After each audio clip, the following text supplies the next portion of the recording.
سلام.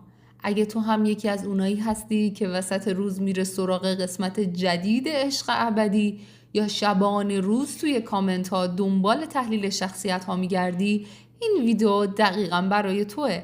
امروز قراره با هم بریم سراغ 10 فکت جالب و عجیب درباره برنامه عشق ابدی که احتمالاً نمیدونستی. پس تا آخر ویدیو با من باش.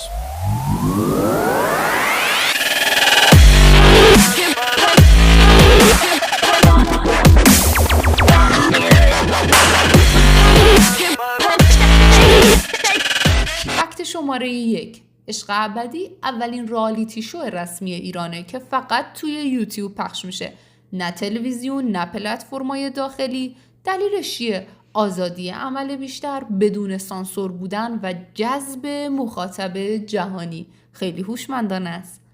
فکت شماره 2: فرمت برنامه از شوهای ترکی مثل کیسمت اولور الهام گرفته شده. یه سبک ترکیبی از واقعیت، بازیگری خفیف و درام کنترل شده. فکت شماره 3: اجرای برنامه بر عهده پرستو صالحیه، اما این اولین تجربه مجریگریشه و جالبه بدونید که قبل از اون چند بار با بازیگری نقشای احساسی توی سینما بوده. فکت شماره 4: شرکت کننده ها قبل از ورود از نظر روانشناسی و رفتاری بررسی میشن. چرا؟ چون باید تضاد و درام کافی بین شخصیت ها ایجاد بشه. فکت شماره 5: بیشتر قسمت ها توی استانبول ترکیه فیلم برداری میشن. محیط شیک، ویلای جذاب، منظره دریا، همه چی آماده برای ساخت یه عشق پرزرق و برقه. فکت شماره 6: زمان پخش قسمت ها دوشنبه تا جمعه است.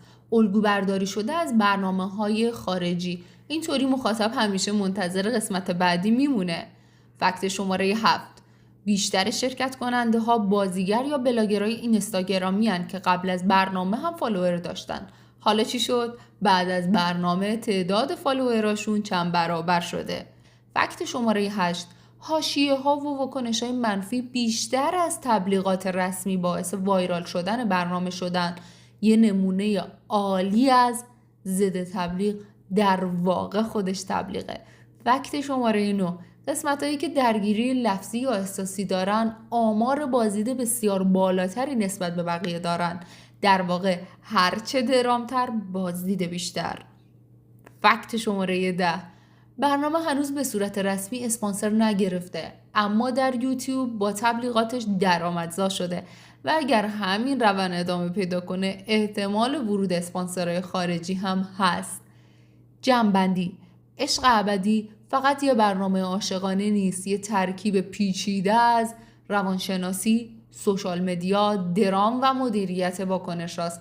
اگر از این فکتا خوشت اومد حتما لایک کن، چنل فکتوری رو سابسکرایب کن و بنویس دلت میخواد قسمت بعدی درباره چی باشه.